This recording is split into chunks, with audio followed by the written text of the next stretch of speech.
আল্লাহ পাকের কোটি কোটি শুকরিয়া যে রব্বুল আলামিন আমাদেরকে খানকা আমদাদিয়া মারকাজুল হক কুদ্দামউদ্দিনে আসার বসার তৌফিক দান করেছেন। এই জন্য মহান রব্বুল আলামিনের দরবারে দিল থেকে মন থেকে শুকরিয়া আদায় করে বলি আলহামদুলিল্লাহ। বন্ধুরা আমার, আমরা গত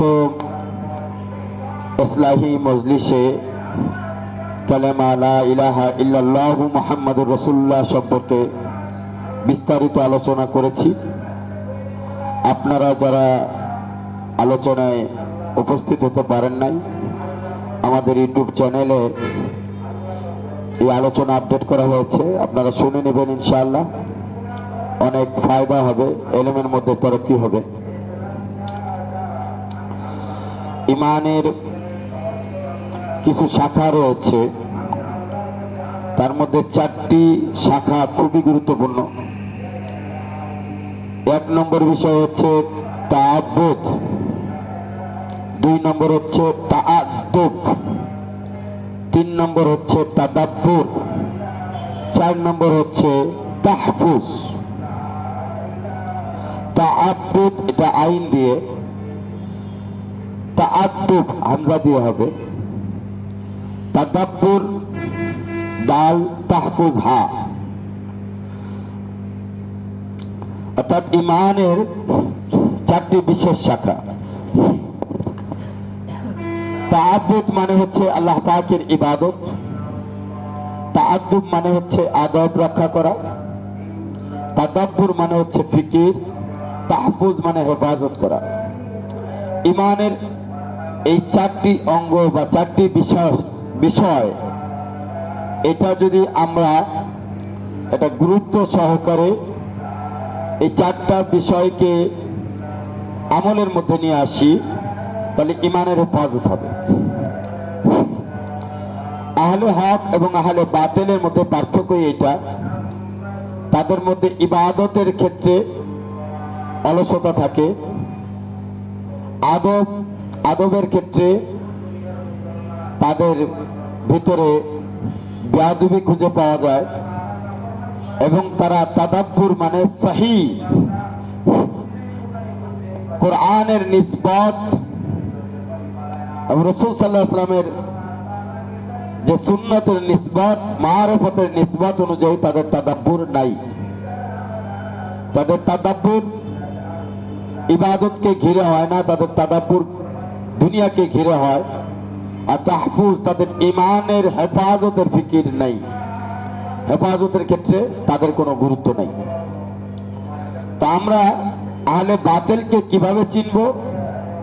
আহলে বাতিলকে চেনার জন্য এই 4টি শব্দ আমাদেরকে মনে রাখতে হবে, যাদের মধ্যে ইবাদতের কমতি, আদবের কমতি এবং কোরআন এবং হাদিস অনুযায়ী সুন্নত মোতাবেক যে ফিকির এবং জিকির সেগুলোর কমতি যাদের মধ্যে রয়েছে, এবং ইমানের হেফাজতের ক্ষেত্রে যাদের গুরুত্ব নাই, এরা হচ্ছে আহলে বাতিল। আহলে হক তারাই যারা ইমানের এই বিশেষ 4টি শাখার উপরে মেহনত করে। ইমানের এই বিশেষ 4টি শাখা, অর্থাৎ তার চিন্তা ভাবনা, তার চলাফেরা উঠা বসার মধ্যে ইবাদতের কাসরাত দেখা যাবে। তারা আল্লাহ তাআলার গোলামির মধ্যে সব সময় নিজেকে নিয়োজিত রাখবে, এবং তাদের প্রত্যেকটা বিষয়ের মধ্যে আদবকে স্পষ্টভাবে পরিলক্ষিত করা যাবে, তারা বেয়াদব হবে না। 3 নম্বর বিষয় হচ্ছে তাদের ফিকির আল্লাহ এবং আল্লাহ রসুলকে নিয়ে থাকবে। 4র্থ নম্বর, যাতে আল্লাহ পাক নারাজ না হয়ে যায়, গুনাহ থেকে বাঁচার জন্য তারা তাহফুজের উপরে, অর্থাৎ গুনাহ থেকে বাঁচার জন্য সর্বপ্রকার চেষ্টা তারা করবে। এগুলো হচ্ছে ইমানের শাখা। এগুলোর মাধ্যমে একটা বান্দা তার ইমানের পরিপূর্ণতা লাভ করে। যদি এগুলো না থাকে তাহলে তার ভিতরে ইমানের পরিপূর্ণতা আসবে না। ইমানের পরিপূর্ণতার জন্য এই 4টি বিষয় খুব গুরুত্বপূর্ণ। প্রথম বিষয়ের নাম কি ভাই? বলেন তাআব্বুদ, বলেন কি মানে ইবাদত, ইবাদতের ক্ষেত্রে তারা কাসরাত অবলম্বন করবে, বেশি বেশি ইবাদত করবে। 2 নম্বর তাআদ্দুব, 2 নম্বর কি অর্থাৎ তাদের মধ্যে আদব, লক্ষণীয় আদব থাকবে, তারা খুব মুআদ্দাব হবে, তাদের মধ্যে ভদ্রতা থাকবে, তাদের মধ্যে নম্রতা থাকবে, সহনশীলতা থাকবে, তাদের মধ্যে আল্লাহর বান্দা এবং মাখলুকের প্রতি প্রেম ভালোবাসা ভরপুর থাকবে।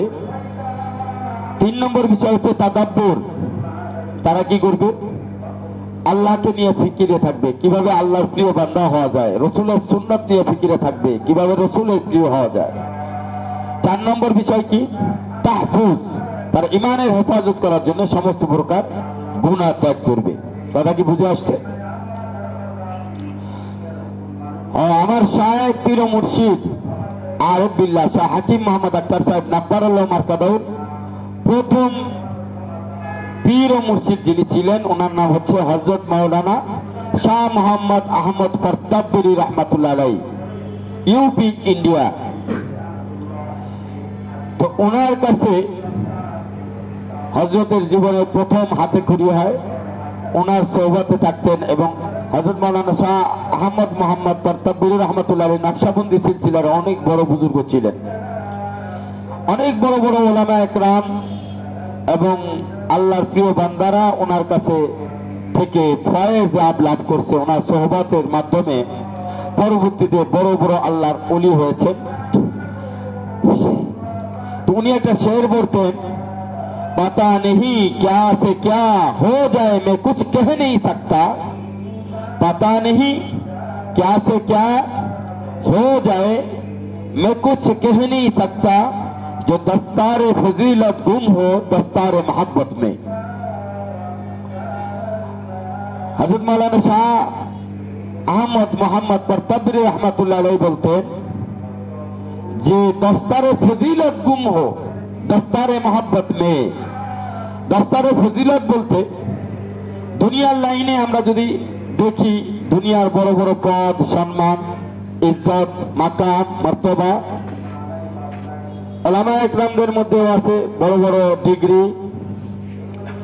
এই যে ডিগ্রিধারী যারা আছে উলামা একরামগণ এবং দুনিয়ার লাইনে বড় বড় পদ সম্মান মর্তবাধারী মাকামধারী দুনিয়ার মানুষগণ যারা আছে, উনি বলতেন যে ওনারা যদি ওনাদের এই দস্তারে ফজিলত, এই যে তাদের এই যে বড় বড় সম্মানের যে মাকাম এবং ইজ্জতের যে মাকামগুলি আছে, এগুলো যদি কোনো আল্লাহওয়ালাদের সোহবতে যে দস্তারে মহব্বত হয়ে যায়, দস্তারে মহব্বতের মধ্যে গুম হয়ে যায় অর্থাৎ হারিয়ে যায়, দস্তারে ফজিলত যদি দস্তারে মহব্বতের দ্বারা পরিবর্তন হয়ে যায়, তো আল্লাহ তাআলা তাকে যে কত বড় আল্লাহ তাআলা বেলায়েত দান করবেন, বন্ধুত্ব দান করবেন, উনি বলতেছে এটার কোনো ইহাতা, এটার কোনো সীমানা নির্ধারণ করা আমার পক্ষে সম্ভব নয়। पता नहीं क्या से क्या हो जाए मैं कुछ कह नहीं सकता। হযরত বলতেন যে আল্লাহ তাকে যে কত বড় পর্যায়ে কত বড় ধরনের বেলায়েত এবং দোস্তি বন্ধুত্ব দান করবেন এটা আমার পক্ষে বয়ান করা সম্ভব নয়। যে দস্তারে ফজিলত গুম হো দস্তারে মোহব্বত মে, যদি কেউ কোন আল্লাহওয়ালাদের কাছে নিজেকে সুপর্দ করে দেয়, নিজের দস্তারে ফজিলতকে দুনিয়ার মাকামকে এই মাকামগুলোকে আল্লাহওয়ালাদের সোহবতে সে বিলীন করে দেয়, মহব্বত পাওয়ার জন্য আল্লাহ তাআলার ইশক হাসিল করার জন্য, আল্লাহ পাকের মহব্বত এবং নিসবত আল্লাহওয়ালাদের নিসবত হাসিল করার জন্য হযরত বলতেন যে আল্লাহ তাআলা কোথায় যে তাকে পৌঁছাবে এটা আমি বলতে আমার ভাষায় বয়ান করে বোঝানো সম্ভব নয়। कैसे कैसे हो जाए ऐसे ऐसे ऐसे ऐसे हो जाए कैसे कैसे। আমার শায়েখ পীর মুর্শিদ আরিফ বিল্লাহ শাহ হাকিম মোহাম্মদ আখতার সাহেব নাব্বারাল্লাহু মারকাদাহু বলতেন, আল্লাহওয়ালাদের সামনে সোহবতে সাধারণ মানুষ এসে অনেক বড় বড় মর্তবা, বড় বড় ইজ্জত এবং মাকাম আল্লাহ তাআলার দরবার থেকে, আল্লাহর পক্ষ থেকে হাসিল করা সম্ভব হয়েছে। আর যারা দেখা গেছে দুনিয়ার লাইনে বড় বড় ডিগ্রিধারী, বড় আলেম, বড় মুফাসসির, বড় অনেক বড় কিছু, বড় মুফতি, বড় বড় ডিগ্রিধারী, আবার দুনিয়ার লাইনে বড় মেম্বার, চেয়ারম্যান, দুনিয়ার লাইনে বড় ব্যবসায়ী, এরা আল্লাহ ওয়ালাদের সোহবত থেকে মাহরুম হওয়ার কারণে তাদের জীবন সাধারণ অবস্থায় পরিণত হয়েছে। এ পর্যন্ত আমরা আমাদের আকাবেরে দিনদের মধ্যে দেখেছি যারা বড় বড় আল্লাহ তাআলা প্রিয় বান্দা হয়েছে, তারা কোনো না কোনো আল্লাহ ওয়ালাদের সোহবতের মাধ্যমেই বড় পর্যায়ে পৌঁছাইছে। তো সুতরাং আমরা যদি আল্লাহ তাআলার প্রিয় বান্দা হতে চাই, আল্লাহর আপন হতে চাই, তো সেই ক্ষেত্রে আমাদেরকে যেটা করতে হবে, আল্লাহ ওয়ালাদের সোহবতের কাছে নিজেকে এমন ভাবে সুসপর্দ করতে হবে যেমন ছোট বাচ্চা বাবা মার কাছে যেমন থাকে তেমনি ভাবে আল্লাহ ওয়ালাদের সোহবত ইখতিয়ার করতে হবে। আস্তে আস্তে রং নিবে, আস্তে আস্তে রং নিবে, রং নিতে নিতে এক সময় আল্লাহ ওয়ালাদের সোহবত এবং নিসবতের ফজিলত বরকতে আল্লাহ তাআলা তাকে তার প্রিয় বান্দাতে পরিণত করবেন। আমার শায়েখ প্রিয় মুর্শিদ আরিফ বিল্লাহ শাহ হাকিম মোহাম্মদ আখতার সাহেব নাব্বারুল্লাহ মারকাদু একবার সাউথ আফ্রিকায় সফর করেন। তো সাউথ আফ্রিকার লোকজন বলল এখানে মহিলাদের ফিতনা, নারীদের ফিতনা এত বেশি যে চোখ হেফাজত করা সম্ভব হয় না, তাদের দিকে তাদের থেকে নজরকে বাঁচানো একদমই সম্ভব হয় না। বরং অনেকে এমন আছে যে তারা নিজেরা এসে অফার দেয়, সেক্সুয়াল অফার দেয়, বিভিন্ন প্রকার গুনাহ করার অফার দেয়। সেক্ষেত্রে আমার শায়েখ পীর মুর্শিদ আরিফ বিল্লাহ তাদেরকে একটি শের পড়ে শোনালেন, সেটা হচ্ছে উসনে কাহা কাম হ্যার মাইনে কাহা নো পুলিশ, उसने कहा क्या वजह मायने कहा खौफे खुदा। অর্থাৎ তারা যদি তোমাকে গুনার দিকে ডাকে তো তখন তুমি বলে দিবা আমার পক্ষে সম্ভব নয়, মাইনে কাহা নো প্লিজ, আমার পক্ষে সম্ভব নয়। उसने कहा কারণ কি, क्या वजह মাইনে কাহা খৌফে খুদা, আল্লাহ পাকের ভয় আমাকে তোমার সাথে সম্পর্ক করতে এবং গুনাহ করতে বাধা দিচ্ছে। বস্তুত ঈমানের বুনিয়াদী ভিত্তি হচ্ছে আল্লাহর ভয়।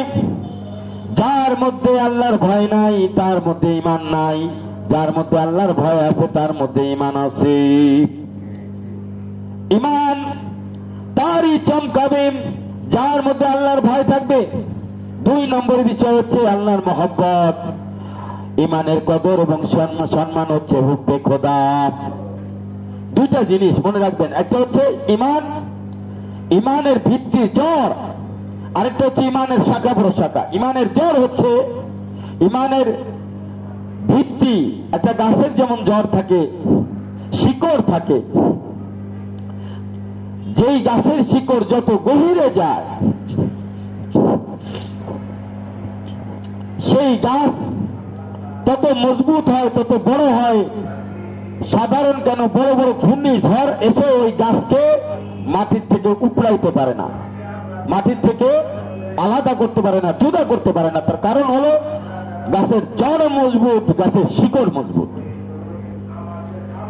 আর দুই নম্বর বিষয় হচ্ছে গাছের শাখা প্রশাখা। গাছের শাখা প্রশাখা যত বেশি হবে গাছটা তত বেশি ভারসাম্যপূর্ণ হবে, তার নিজের মধ্যে ভারসাম্য থাকবে, তার কাজের মধ্যে গাছের চারিদিকটা সৌন্দর্যময় হবে, গাছ ফুলে ফলে সেজে থাকবে, তারকে সুন্দর দেখা যাবে। তো একটা হচ্ছে সৌন্দর্য গাছের, সেটা তার শাখা প্রশাখা ফুল আর পাতা দ্বারা তার গাছের সৌন্দর্য তৈরি হয়। আরেকটা হচ্ছে গাছের মজবুতি, যেটা গাছের শিকড় এবং জড়ের উপরে নির্ভর করে। তো ঈমানের মজবুতি নির্ভর করে হচ্ছে আল্লাহর ভয়ের উপরে, খৌফে খোদা তাকওয়ার উপরে। যার যত বেশি তাকওয়া মজবুত হয়, আল্লাহর ভয় মজবুত হয়, তত বেশি তার ঈমান মজবুত হয়, তত বেশি ঈমান গভীর পর্যন্ত যায়। ঈমানের মারিফত, ঈমানের হাকিকত, এই মাকামগুলো সে অর্জন করতে পারে যদি তার ভিতরে খৌফে খোদা, আল্লাহর ভয় মজবুত ভাবে থাকে। কতটা মজবুত? যে আল্লাহর ভয় এতটা মজবুত হতে হবে, এক সেকেন্ড যেন আমার দ্বারা গুনাহ না হয়, আল্লাহ যেন এক সেকেন্ডের জন্য, এক শ্বাসের জন্য আমার উপরে আল্লাহ পাক নারাজ না হয়, এতটা মজবুত হতে হবে। কারণ ঈমান যার যত মজবুত হবে, তাকওয়ার বুনিয়াদের উপরে, আল্লাহ পাকের ভয়ের বুনিয়াদের উপরে আল্লাহ তাআলার সাথে তার সম্পর্কের গভীরতাও বাড়তে থাকবে। 2 নম্বর বিষয় হচ্ছে ঈমানের সৌন্দর্য। যে জিনিস যত সুন্দর দেখা যায়, তার সম্মান, তার ইজ্জত তত বেড়ে যায়। যদি একটা জিনিস আপনি কিনলেন কিন্তু এটা ময়লা আবর্জনায় ভরা, দেখতে এত সুন্দর লাগে না, তাহলে ওই জিনিসের কদর, ওই জিনিসের সম্মান মানুষের মধ্যে আসবে না। মানুষের মধ্যে ওই জিনিসটার কদর বাড়ে যেই জিনিস দেখতে সুন্দর। আমরা আমাদের সন্তানদেরকে কোনো প্রতিষ্ঠানে যদি ভর্তি করি, তো সেক্ষেত্রে আমরা কোন জিনিসগুলো লক্ষ্য করি? আমরা লক্ষ্য করি ওই জিনিসগুলো, জিনিসটা দেখতে কতটা সুন্দর, প্রতিষ্ঠানের গেট আপ কেমন। সৌন্দর্য, গেট আপ যত সুন্দর হয়, তো আমরা চিন্তা করি এই প্রতিষ্ঠানের ভিতরটাও সুন্দর হবে। একটা মানুষের বাইরের গেট আপ তার ভিতরকে দালালত করে। বাইরে যদি রাসূলের সুন্নাত থাকে পরিপূর্ণ, তো সাধারণভাবেই আমরা অনুমান করে নেই, ধারণা করে নেই যে তার ভিতরে সুন্দর। আল্লাহ রাসূল সাল্লাল্লাহু আলাইহি সাল্লাম একটি দোয়া শিক্ষা দিয়েছেন। সেই দোয়াটা কি? আমরা যখন আয়না দেখি তখন আমরা একটা দোয়া পড়ি, আল্লাহুম্মা আহসিন খালকি, আল্লাহ আমার চেহারাকে সুন্দর করে দাও, কামা আহসানতা খুলুকি, যেমনি ভাবে আপনি আমার চেহারাকে সুন্দর বানাইছেন, তেমনি ভাবে আপনি আমার ভিতরকেও কি করেন? সুন্দর বানায় দেন। আমার আখলাককে, আমার চরিত্রকে সুন্দর বানায় দেন। তার মানে বাইরের সৌন্দর্য সাথে ভিতরের তুলনা করা হয়েছে। আল্লাহ পাক আমাদের চেহারাকে সুন্দর বানাইছেন, চোখকে, কানকে, মুখকে, জবানকে কত সুন্দর করে আল্লাহ পাক তৈরি করলেন। তার দ্বারা বোঝা যায় যার বাহির সুন্দর, আল্লাহ পাক তার ভিতরকেও সুন্দর বানাইছেন। এই জন্য আল্লাহ রাসূল সাল্লাল্লাহু আলাইহি সাল্লাম হাদিস শিখাইলেন।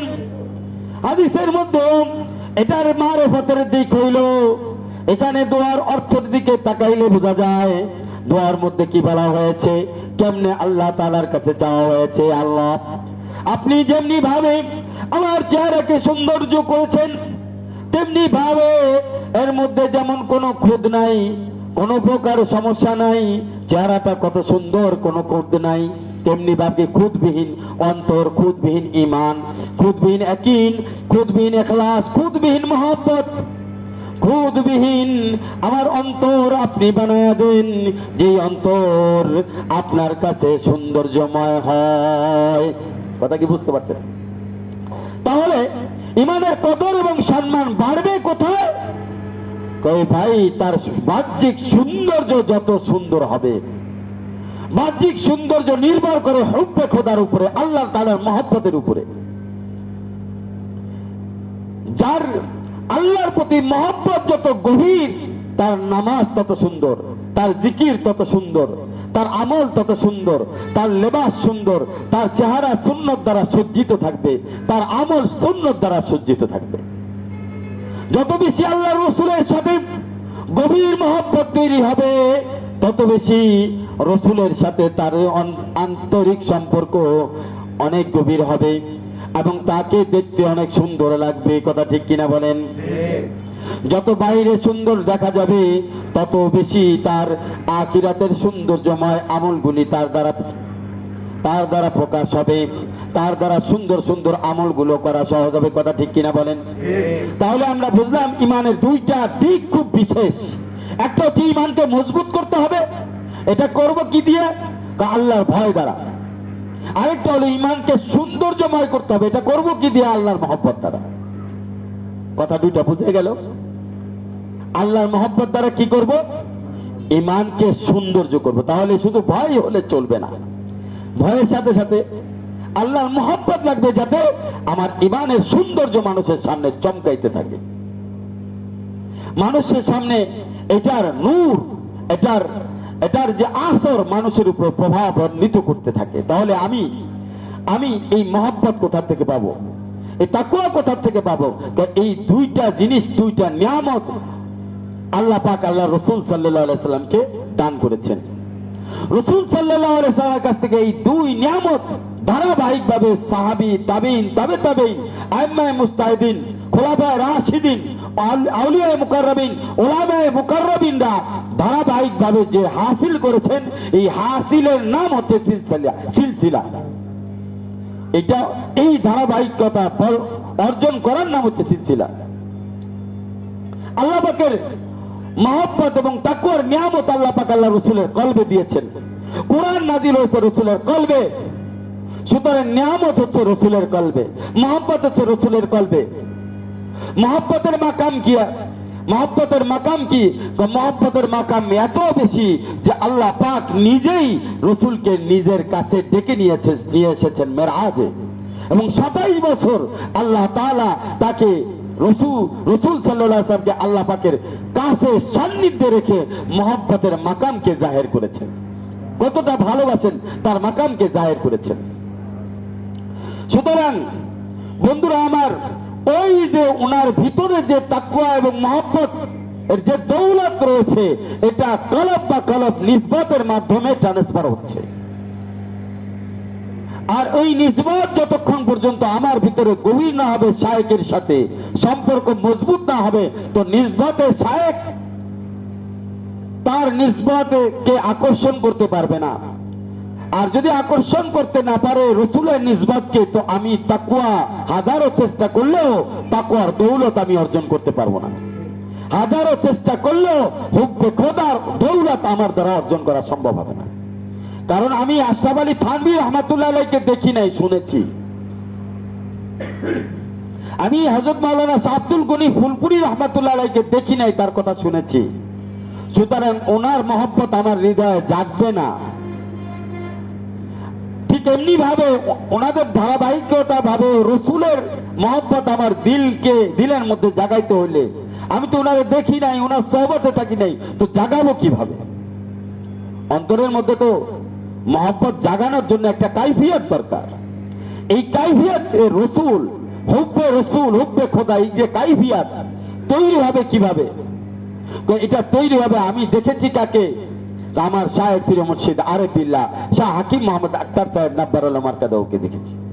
আমি ওনার কাছ থেকে কাইফিয়ত রসুল দেখেছি, ওনার কাছে হুব্বে খোদা দেখেছি, ওনার কাছ থেকে হুব্বে রসুল দেখেছি এবং শিখেছি। ওনার কাছ থেকে চিনতে পেরেছি যে রসুলের কাইফিয়ত কেমন ছিল। ওনার কাছ থেকে বুঝতে পেরেছি ওনার শায়েকের কাইফিয়ত কেমন ছিল। উনি ওনার শায়েকের কাইফিয়ত হুব্বে খোদা, খৌফে খোদা ওনার শায়েকের থেকে অর্জন করেছে। ওনার শায়েক আব্দুল গনি ফুলপুরি রহমাতুল্লাহ আলাইহি, তার শায়েক আশরাফ আলী থানভী রহমাতুল্লাহ আলাইহির কাছ থেকে একই কাইফিয়াত অর্জন করেছে। এইভাবে ধারাবাহিকতা ভাবে হযরত আলী রাদিয়াল্লাহু তাআলা পর্যন্ত গেছে। হযরত আলী রাদিয়াল্লাহু তাআলা আল্লাহ রাসূল থেকে এই কাইফিয়াত অর্জন করেছে, যেই কাইফিয়াতকে বলা হয় হুব্বে খোদা, খৌফে খোদা। এই দুই কাইফিয়াত ঈমানের জন্য খুব জরুরি। এখন রসুলের ওই কাইফিয়াত ধারাবাহিকভাবে আমার শায়েকের কাছে আসছে, তো কিভাবে আমি পেলাম? আমার শায়েকের ওই স্মৃতিপথ গুলো, ওই সোহবত, ওই নিসবত গুলো আমার কাছে ঝকমক করে জ্বলতেছে, আলোর মতো নূর হিসাবে চমকাইতেছে। ওই নূর আমার নিজের না, আমার শায়েকের কাছ থেকে সোহবতের মাধ্যমে ওই নূর অর্জন হয়েছে। শায়েকের কাছে যে নূর, ওটাও ওনার নিজের না, উনি ওনার শায়েক থেকে অর্জন করেছে। তার শায়েকের কাছে যে নূর, দাদা শায়েকের কাছে, পর দাদার কাছ থেকে নিয়েছে, পর দাদা তার দাদার শায়েকের কাছ থেকে নিয়েছে। এভাবে আলীর থেকে আসছে। আর আলীর ব্যাপারে আল্লাহ রাসূল ঘোষণা দিয়েছে, আনা মাদিনাতুল ইলম ওয়া আলিয়ুন বাবুহা।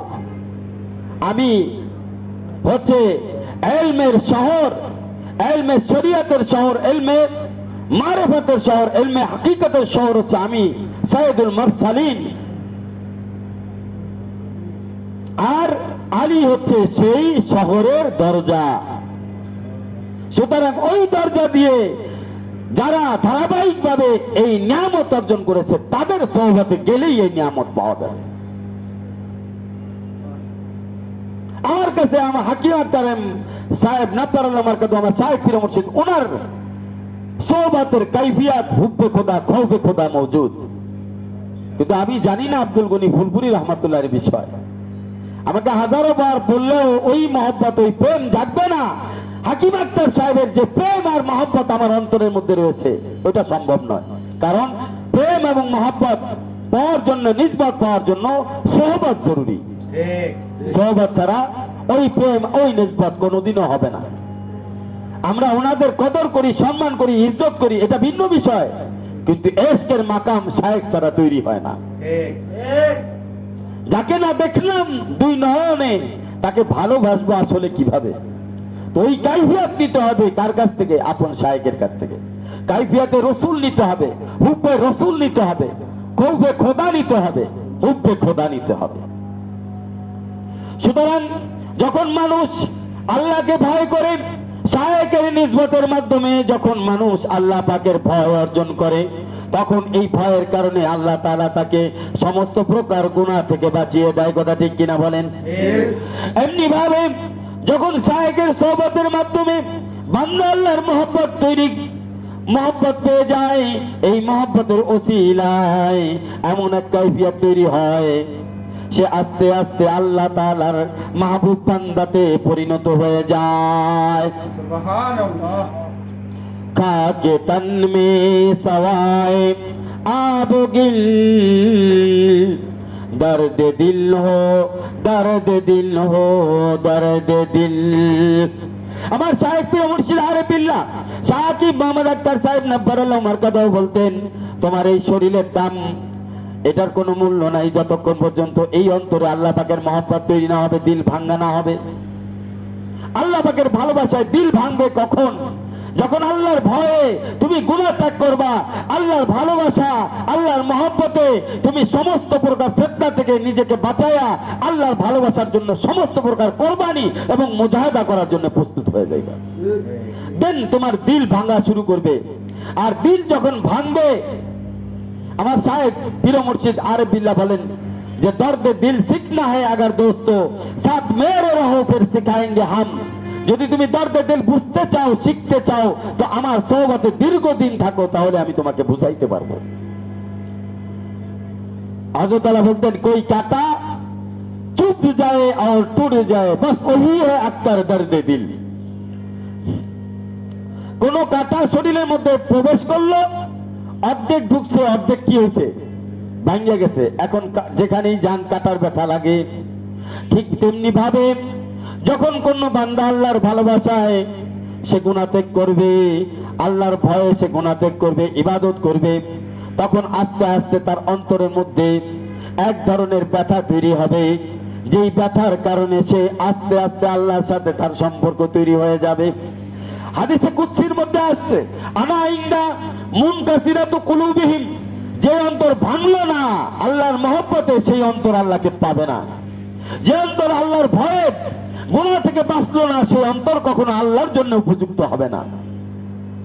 আনা ইনদা মুনকাসিরাতু কুলুবিহিম, হাদিসে কুদসিতে আল্লাহ পাক বলেন, বা জবানে রাসূল সাল্লাল্লাহু আলাইহি সাল্লাম, যে আল্লাহ পাক বলেন, আমি মানুষের ভাঙা চূড়া ঘরের মধ্যে থাকি। অর্থাৎ যে অন্তর আমাকে পাওয়ার জন্য সকল প্রকার বিপদ আপদে থাকা সত্ত্বেও আমার ইবাদত ছাড়ে না, সকল প্রকার সহুলত সত্ত্বেও সে গুনাহ করে না, ইচ্ছা করলে করতে পারতো, করে না, সেই অন্তরই আমার জন্য উপযুক্ত। সেই অন্তরকে আমি আমার ভালোবাসার মহব্বতের ঘর, প্রেমের ঘর হিসেবে আমি ঘোষণা দিচ্ছি। এই জন্য আমার সাহেব পীর মুর্শিদ আরিফুল্লাহ শাহ হাকিম মোহাম্মদ আক্তার সাহেব নাব্বারুল্লাহ মারকাদাও বলতেন, अकेला नहीं चल सकोगे मोहब्बत के राह में, मैं चल रहा हूं आप मेरे साथ आइए। অর্থাৎ এই যে আল্লাহওয়ালাদের রাস্তায় আপনি একা একা আল্লাহওয়ালা হইতে পারবেন না, কারণ একা মানেই বোকা। শয়তান প্রত্যেক নবীদের যুগে উম্মতকে এমন ভাবে নাজাহাল করছে, ওই নবীদের যুগে খোদ নবীও চিন্তায় পড়ে গেছে কিভাবে শয়তানের হাত থেকে উম্মতকে বাঁচানো যায়। নবীরা পেরেশান হয়েছে, উম্মতদেরকে এমন ভাবে গুনার মধ্যে লিপ্ত করছে, এবং শেষ পর্যন্ত নবীরাও উম্মতের ধ্বংস থেকে নবীরা দোয়া করেও বাঁচাইতে পারে নাই। কমে লূত আলাইহিস সালাতু ওয়াস সালামের জামানায় শয়তানে এমন এক মরজ, এমন এক ব্যাধি ঢুকাইছে, যে ব্যাধি থেকে স্বয়ং নবী হযরত লূত আলাইহিস সালাম কওমকে উদ্ধার করতে পারে নাই। ফলাফলে গজব নাজিল হয়েছে, জমিনকে উল্টায় দেওয়া হয়েছে, জমিনকে উল্টায় দেওয়া হয়েছে। কমে আদ দেখেন, জমিন পাহাড়ের সাথে তাদেরকে এমন ভাবে আসার দেওয়া হয়েছে যে ওই আসারে তারা মারা গেছে। ওই কওমের নবী পর্যন্ত তাকে বাঁচাইতে পারে নাই। নূহ আলাইহিস সালামের জামানায় একই ঘটনা। নূহ আলাইহিস সালাম এমন ভাবে দাওয়াত দিছে, তারপরেও নবী তার উম্মতকে বাঁচাইতে পারে না। শেষ পর্যন্ত শেষ রক্ষার হয় নাই, প্লাবনে ধ্বংস হয়ে গেছে। তাহলে আপনি যদি নবীর জামানায় শয়তানের ধোঁকা থেকে নবী পারে নাই বাঁচাইতে, আপনি একা একা কেমনে আল্লাহ তাআলার সাথে সম্পর্ক করবেন? নবী পারে নাই দাওয়াত দিয়ে উম্মতকে বাঁচাইতে, আর আপনি একা একা আল্লাহর প্রিয় বান্দাতে পরিণত হবেন। এই জন্য আমার সাহেব বলছে, দেখো এই ধারণা ভুল, কনসেপ্ট ভুল, শুনে রাখো। अकेला नहीं चल सकोगे, मोहब्बत के राह में मैं चल रहा हूं, आप मेरे साथ आइए।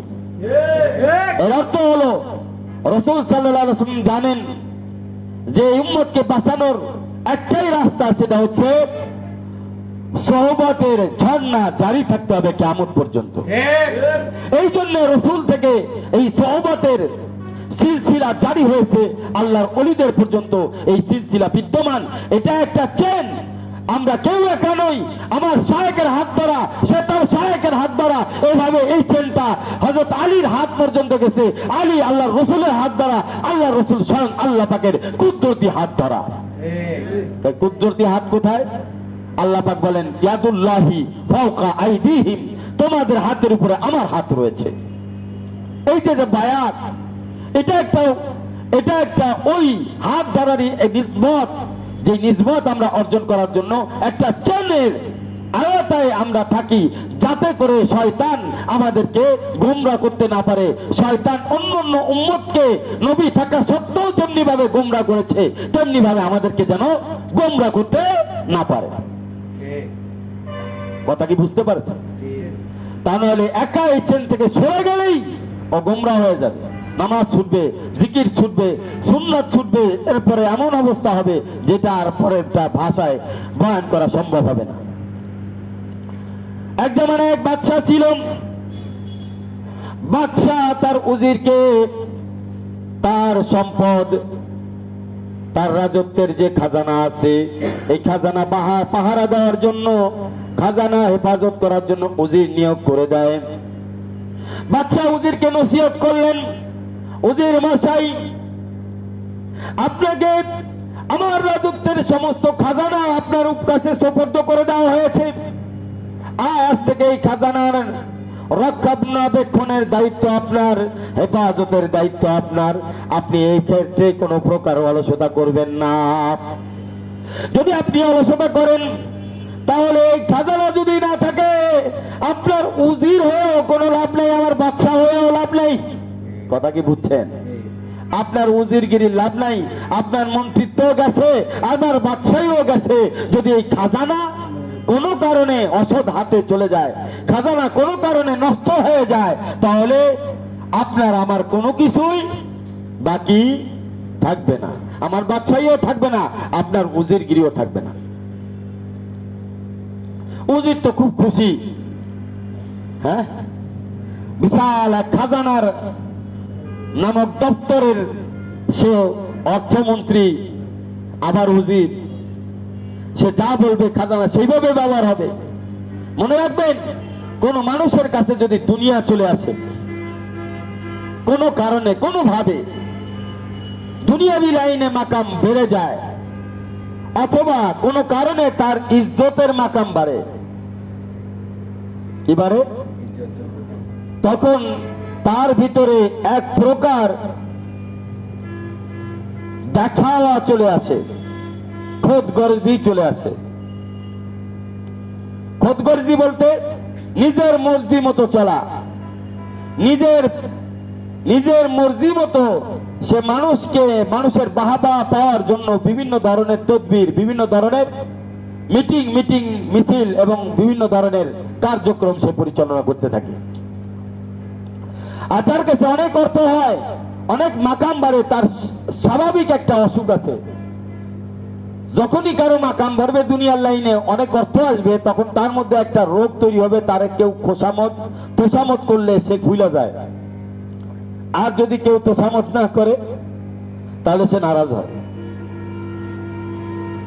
তেমনি ভাবে এই উজির যখন এত বড় মাকাম পাওয়ার পরে আর আস্তে আস্তে তার মধ্যে এই রোগ তৈরি হইল, খোদমর্জি, হামচুনি মানডাঙ্গার নিচ আমার থেকে বড় কে আসছে, আমি যেখানে যাব সবাই আমাকে ইজ্জত করবে, অন্য কাউরে ইজ্জত করলে সে শাস্তি দিত, তারে ইজ্জত করলে তারে, কেউ তো সামত করলে তারে পুরস্কার দিত, কারোর অর্থের তো অভাব নাই। এইভাবে মানুষ বুঝে ফেললো এই উজির এইটা এমন এক ব্যক্তি, এর তো সামত করলে ভুলে যায়।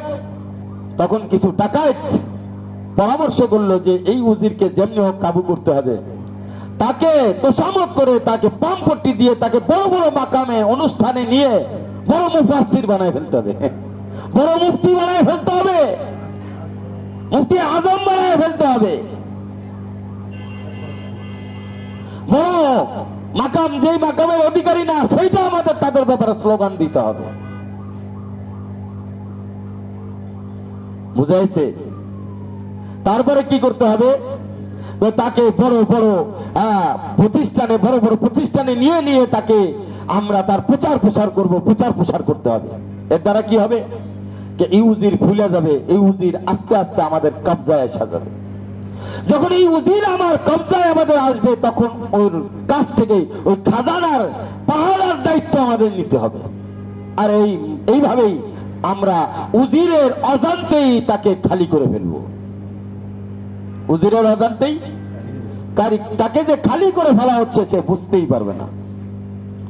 এই জন্য আল্লাহওয়ালাদের স্বভাব হচ্ছে তারা ঝুপড়ির মধ্যে থাকে, নিজের প্রকাশ করতে চায় না।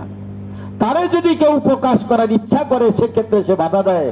তাও কেউ যদি তার পামপট্টি মারার চেষ্টা করে, তো সেই পামপট্টিতে তারা ভুলে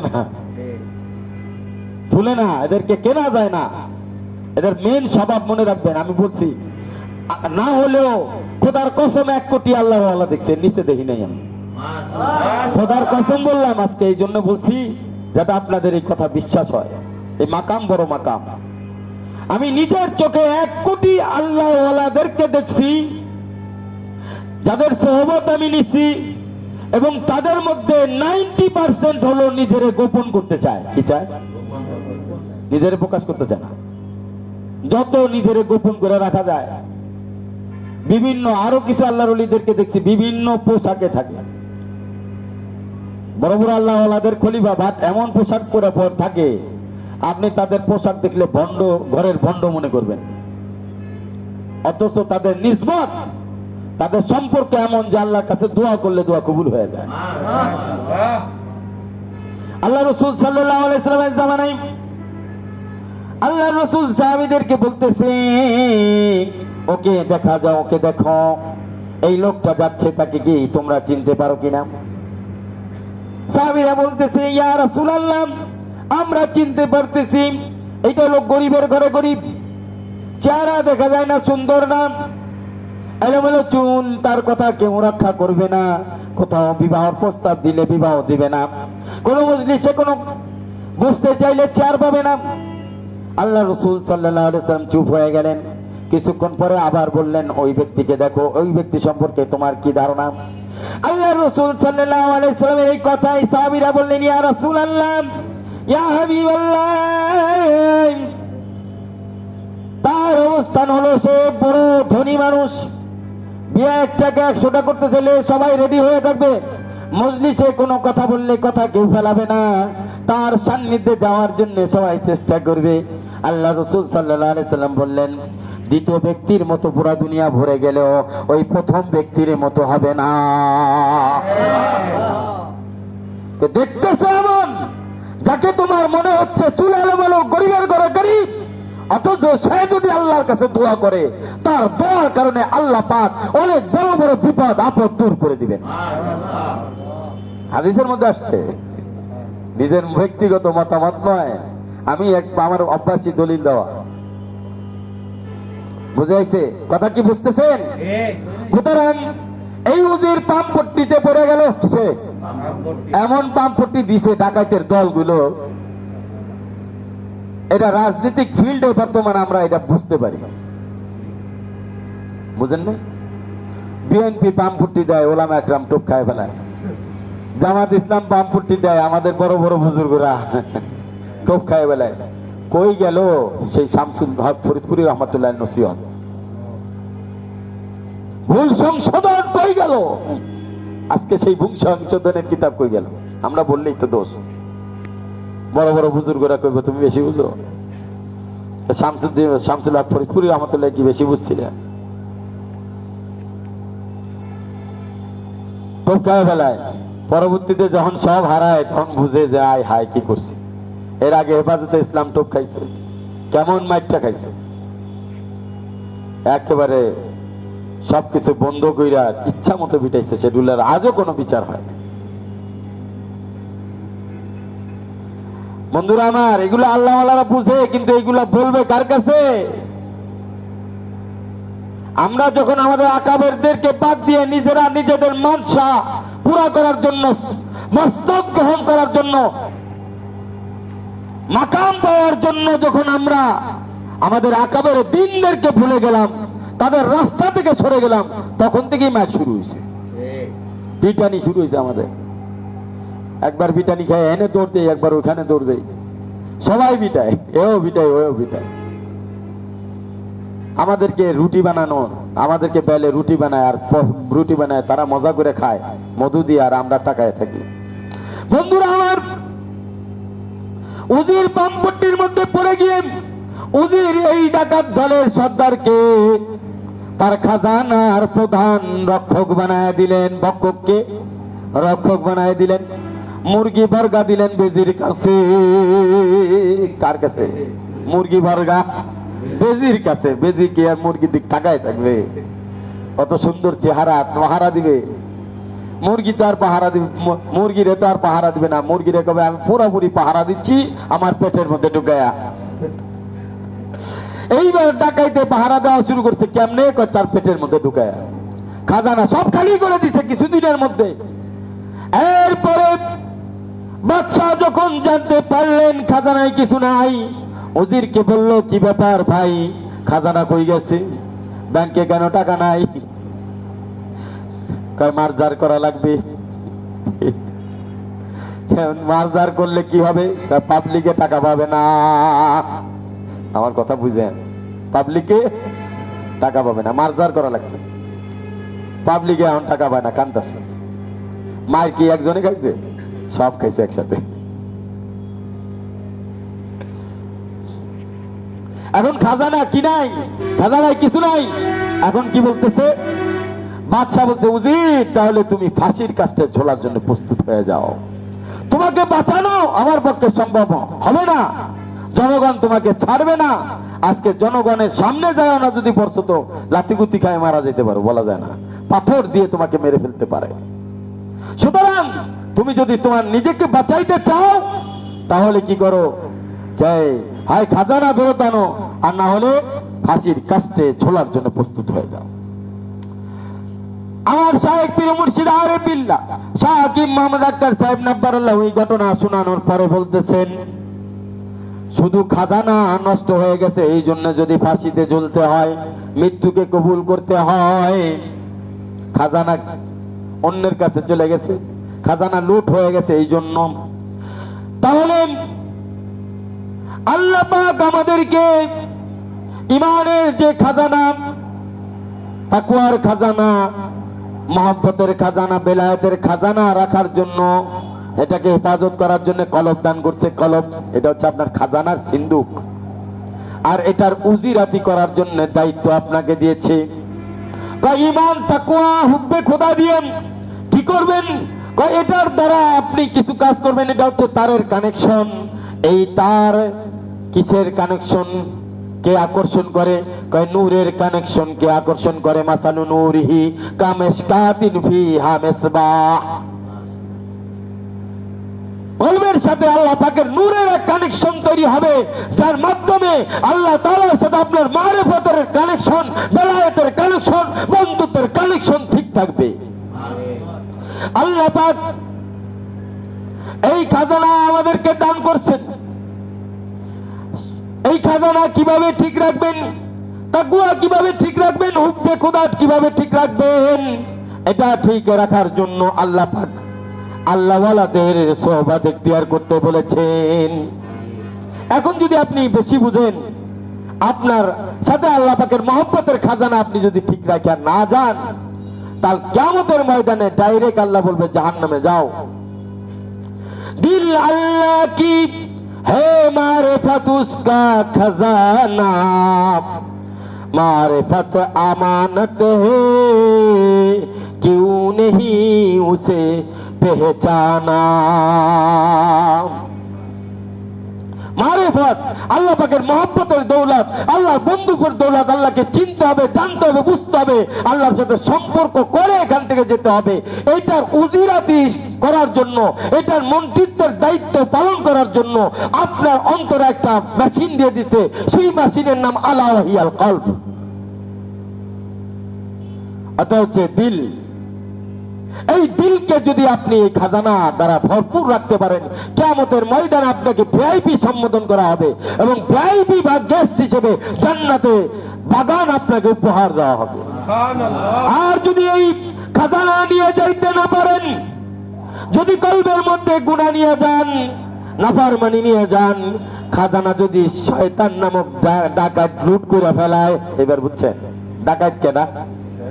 আরেকটা হচ্ছে নফসে আম্মারা, একদিকে বাইরের শত্রু, আরেকদিকে ভিতরের শত্রু। কলব হলো উপরে, শত্রু হলো নিচে। মারিফত হলো আল্লাহর সঙ্গে যেটা বান্দাকে আল্লাহর সাথে সম্পর্ক করায়, সেটা হচ্ছে নিসবতি, উপরের নিসবত। আর দুনিয়ার নিসবতের নাম হচ্ছে শয়তানের নিসবত। আর এটার সাথে সহযোগী হচ্ছে নফসে আম্মারা। দুই শত্রু মিলে আপনার পিছনে লেগে আছে কিভাবে আপনাকে আল্লাহ পাকের মারিফতের খাজানা থেকে দূরে সরাইয়া, ওই মারিফতের খাজানাকে ছিনতাই কইরা, লুট কইরা আপনাকে খালি বানাইয়া আল্লাহর কাছে পাঠাইতে পারে। নাউযুবিল্লাহ মিন যালিক। আপনি যদি খালি অবস্থায় যানগা, তাইলে আর উপায় নাই। আল্লাহ বলবে আমি তো তোমার কাছে মারিফত উপহার দিছিলাম, কলব দিছিলাম। কলবের কাজ ছিল হলো মারিফত অর্জন করা। কলবের কয়টা নাম? 5টা নাম। কয়টা নাম? 1 নম্বর নাম মুকাল্লিবাল কুলুব, 2 নম্বর নাম মুসাররিফাল কুলুব, 3 নম্বর নাম মুদাব্বিরাল কুলুব, 4 নম্বর নাম মুসাব্বিতাল কুলুব, 5 নম্বর নাম মুহাউবিলাল কুলুব। এই যে মুসাররিফাল, মুদাব্বিরাল, মুহাউবিলাল, এগুলো সব আল্লাহ পাকের জাতি নাম, সিফাতি নাম। জাত আর সিফাতের খেলা, মহব্বতের সাথে, তাকওয়ার সাথে এগুলোর সম্পর্ক। যদি এগুলোর সাথে সম্পর্ক আপনার মজবুত হয়ে যায়, আপনি একদিকে যেমনি মুকাল্লিবাল কুলুব হবেন, একদিকে আপনি মুসাররিফাল কুলুব হবেন, আরেকদিকে আপনি মুদাব্বিরাল আমর হবেন, আরেকদিকে আপনি মুসাব্বিতাল কুলুব হবেন, আরেকদিকে মুহাউবিলাল আহওয়াল হবেন। একদিকেই 5টি সিফাত দ্বারা আল্লাহর সাথে আপনার সম্পর্ক তৈরি হয়ে যাবে, আরেকদিকেই 5টি সিফাত দ্বারা আল্লাহর বান্দাদের সাথে সম্পর্ক ঠিক হয়ে যাবে। আল্লাহর বান্দারা আপনার কাছ থেকে আল্লাহ পাকের মহব্বতের আর তাকওয়ার খাজানা নিয়া আল্লাহ ওয়ালাতে পরিণত হয়ে যাবে।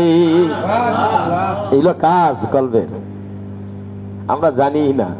সোহবতে না আইলে জানবেন কিভাবে? এলেম বাড়বে কিভাবে? এলেম তো আল্লাহ ওয়ালাদের কাছে।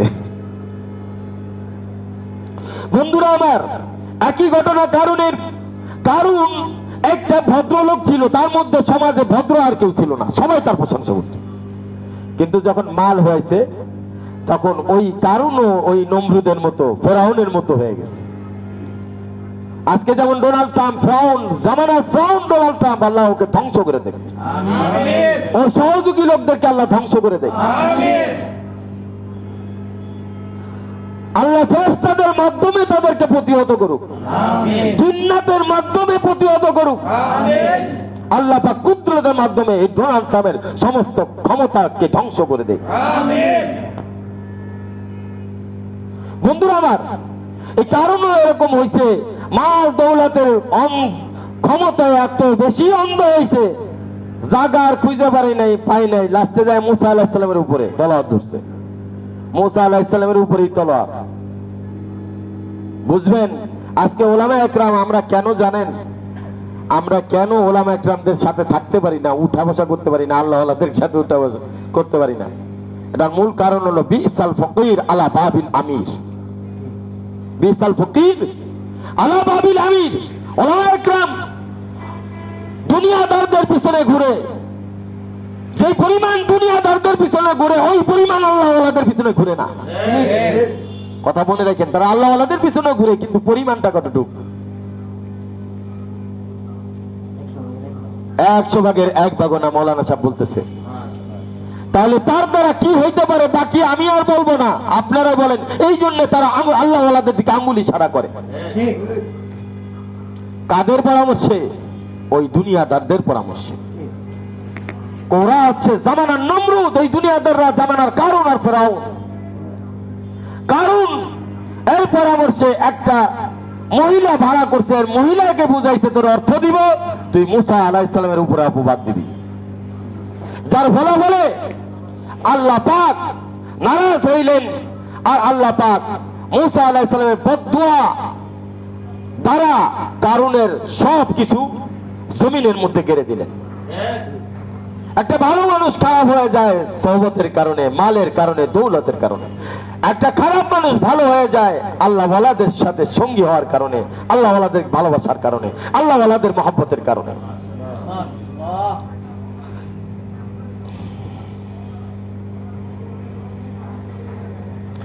হাদিসের মধ্যে আসছে, এক বান্দা নেক আমল করতে করতে এত বেশি নেক আমল করেছে, তার আর জান্নাতের মধ্যে 1 বিঘা বাকি আছে। কয় বিঘা?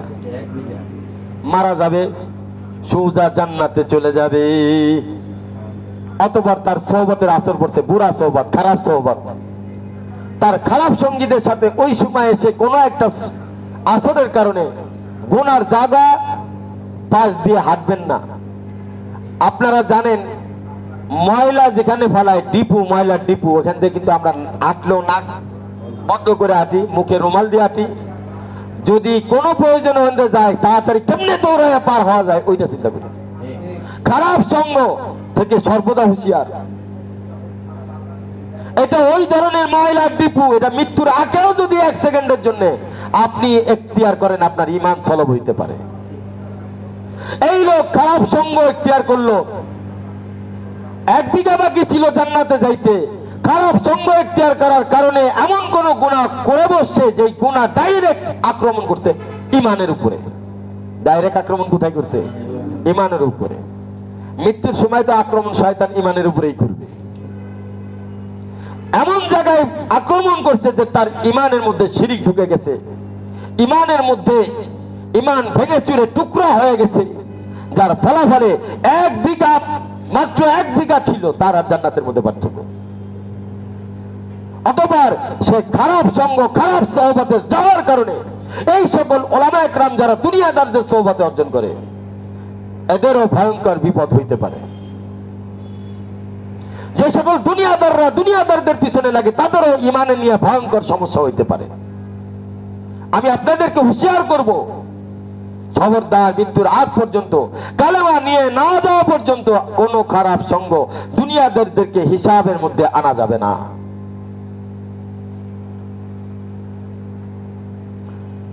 এক বিঘা পার্থক্য ছিল তার জান্নাতের মধ্যে। এরই মধ্যে আল্লাহ পাক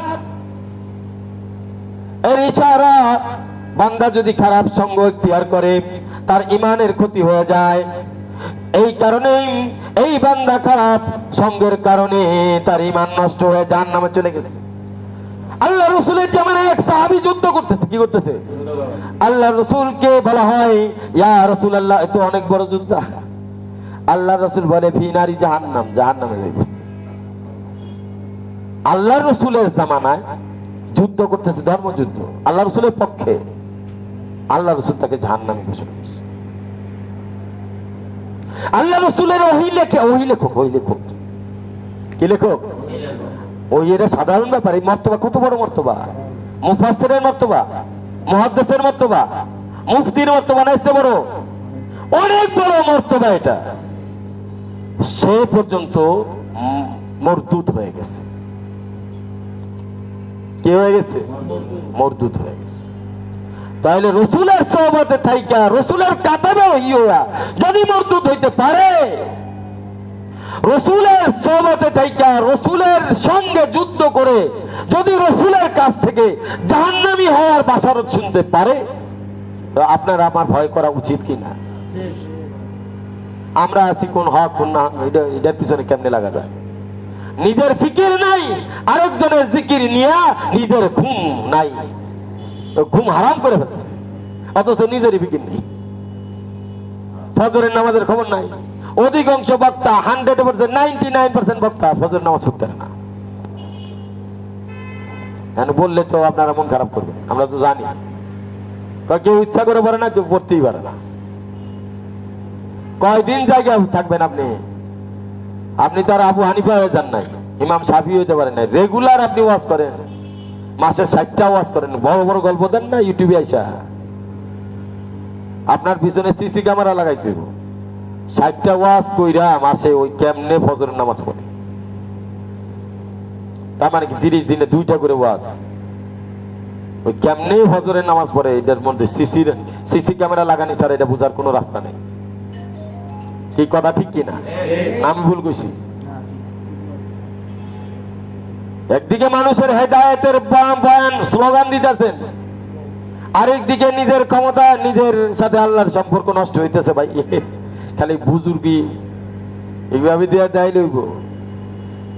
আমার তো কথা হজম করতে পারে না ওলামা ইকরাম, কারণ খোসা মারিছে। এই জন্য সবচেয়ে বড় সমস্যা আমার, ঠিক আছে? এই জন্য ওলামা ইকরাম আমার পাশে বেড়ে কম। আমার বয়ান শুনলে কয় কি, ওই যে বয়ান তো আমারটা শুনেই, ওলামা ইকরাম তো সবই সজা। শোনার পরে কিছু আলোচনা শোনার পরে কয় না হুজুরের কাছে যাওয়া যাবে না। বাপ রে বাপ, ওয়াজ যা করে তাই দিয়ে আমাদের সব টায়ার পাঞ্চার হয়ে যাবে। বন্ধুরা আমার, এই জন্য আমার শায়েখ পীর মুর্শিদ আরে বিল্লাহ শাহ হাকিম মোহাম্মদ আখতার সাহেব না পারল আমার কাছে বলতেন, না জানি পিয়া বুলালে কিস খড়ি তু রাহ যায় তকতি খাড়ি কে খাড়ি।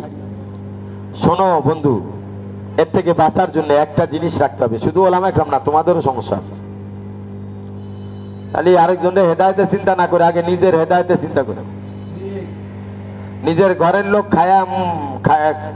খায়া না খায়া মরতেছে, উনি আছে গার্লফ্রেন্ডের সাথে। কার সাথে? ওই জায়গায় বুঝাইতেছে আমি বিশাল বড় লোক। বন্ধুরা আমার, কথা কি বুঝেন? হ্যাঁ, ওই জন্য না জানি পিয়া বিলালে বুলালে কিস করি তু রহে যায় তকতি খাড়ি কি খাড়ি। তোমার সর্বদা প্রতি সেকেন্ডে মৃত্যুর চিন্তা করতে হবে। কোন সময় আল্লাহ তোমাকে কোন হালতে ডেকে নিয়ে যায় বলা যায় না। সুতরাং সর্বদাই তাকওয়ার দৌলত, আল্লাহর মহব্বতের দৌলত, এই দুই দৌলত দিয়া আল্লাহকে ধরে রাখতে হবে। আমার শায়েখ পীর মুর্শিদ আরিফ বিল্লাহ শাহ হাকিম মোহাম্মদ আখতার সাহেব নব্বরুল্লাহ মারকাত আরেকটা শের বলেন, না চল ইহা সর উঠা উঠা কর, না চল ইহা পর সর উঠা উঠা কর, বাহারে দুনিয়া হে চাঁদ রোজে কি, खुदा ने खुद मिटा दिया है हजारों नक्शा बना बना कर। खुदा ने खुद ही मिटा दिया है हजारों नक्शा बना बना कर न चल यहाँ तू सर उठा उठा कर बाहर दुनिया है चांद रोजे का। এই জায়গায় তুমি নিজেকে আকর দিয়ে, নিজেকে অহংকার দিয়ে, নিজের ভিতরে কোন পদ আর আসন দিয়ে, পদ আর আসন কিন্তু কেউ কারো দেওয়ান লাগে না, কি নিজেই নিজের ভিতরে একটা আসন বানায় না, পদ একখান বানায় না, আমি অমক, এটা বানাইলো কেন? আমার তো কথাই না। ও যে নিজে নিজের মধ্যে একটা আসন বানাই নিল যে আমি অমক, এই যে একটা অহংকারী পদ বানাই নিল ভিতরে, ঠিক আছে, এটা বহুত বড় রোগ। এই রোগের কারণে তার ঈমান সলব হইতে পারে, কারণ ওইটা তার ভিতরে রাখো, একটা হচ্ছে বাইরে রাখো, বাইরে দেখায়, আরেকটা হচ্ছে ভিতরে দেখায়, মনে মনে চিন্তা করে আমি অনেক কিছু, হুজুর আমারে চিনতে পারে নাই, হুজুরে, হ্যাঁ হুজুরের সামনে এতদিন বসে রয়েছি, হুজুরে আমার চিনতে পারলো না, কি এর আল্লাহর ওলি, কি এর আল্লাহর ওলি, এটা কি আল্লাহর ওলি না আল্লাহর গলি? খালি সব খালি, হযরত আলী চিনতে পারে নাই। আমি ভিতরে, আমি কিন্তু কম না, আছে না নাই? হ্যাঁ, তোমাদের মধ্যে অনেকেরই আছে এই সমস্যা।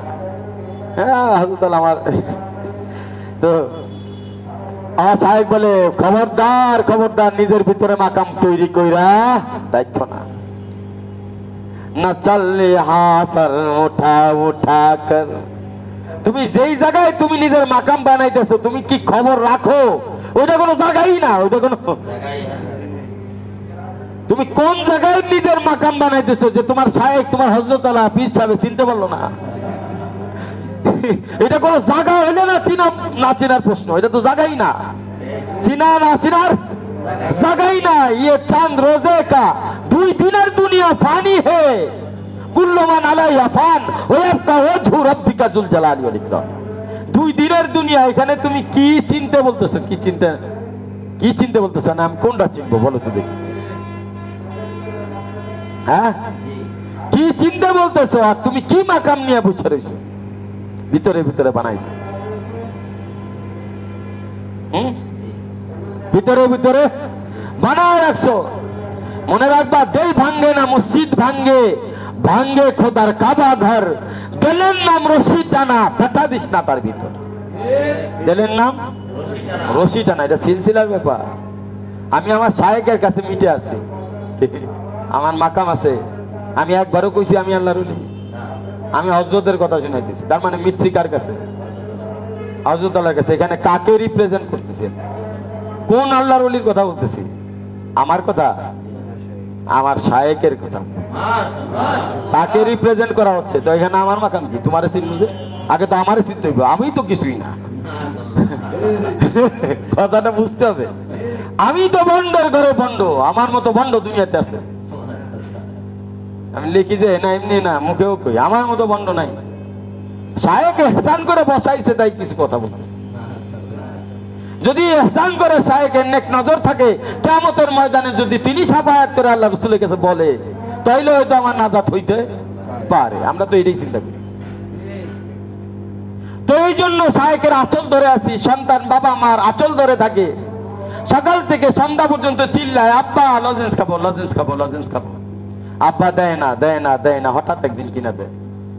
তো আমরা আমাদের শায়েখ, দাদা হযরত, তোমাদের আমার শায়েখ, আমার বাবা হযরতের কাছে ওনার কাজ আর ওনার তরতিব নিয়ে আসি, যদি দাদা হযরতের কোনোদিন দয়া হয়। আমি নিজেরই তো বন্ডের মাকামে রাখছি, আমি নিজেই তো বন্ড, তুমি আল্লাহর ওলি, তা এখানে আইছো কি লিখি?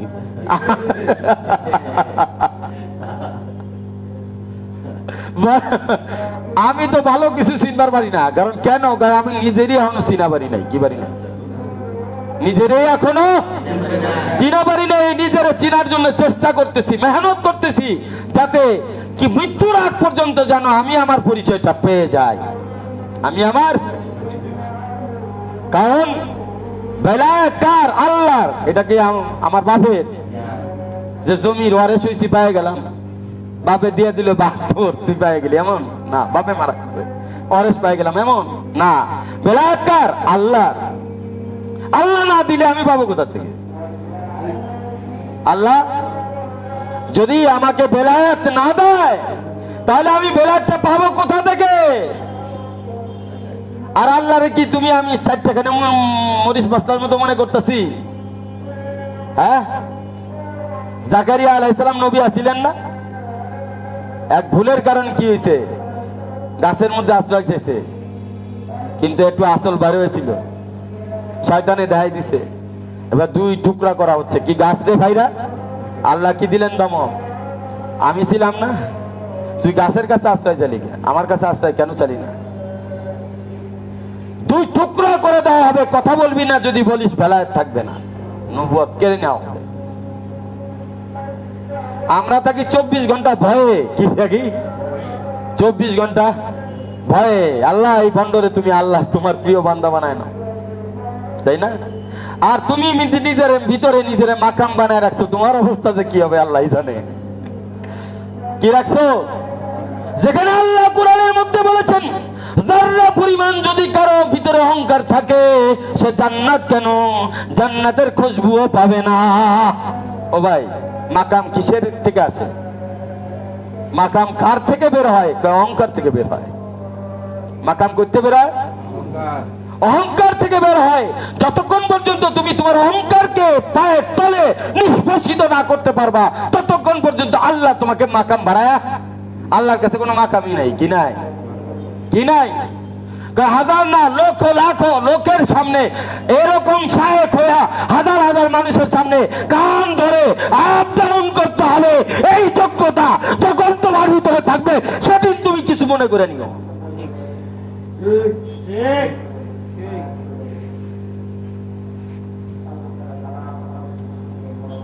তোমার ভিতরে যোগ্যতা আছে, 1 লাথি মারলে দ্বিতীয় দিন তোমার খানকায় তোমার খুঁজে পাওয়া যাবে না।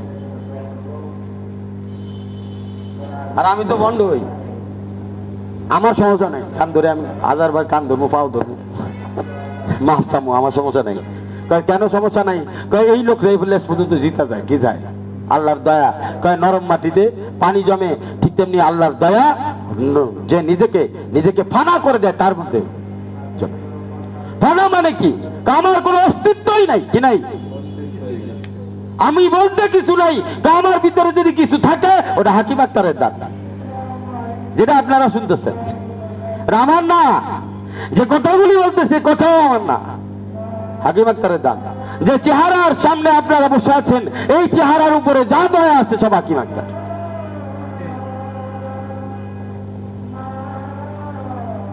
আমি নিজের ওলি কিভাবে মনে করি? আমার শায়েখ আছে আমার পাশে। বাপের সামনে সন্তানের কি দাম আছে? তোমাদের মনে রাখবেন, সেই আল্লাহর ওলি হয় যে তার শায়েখকে রিপ্রেজেন্ট করে। কি করে? তার শায়েখকে সামনে নিয়ে আসে।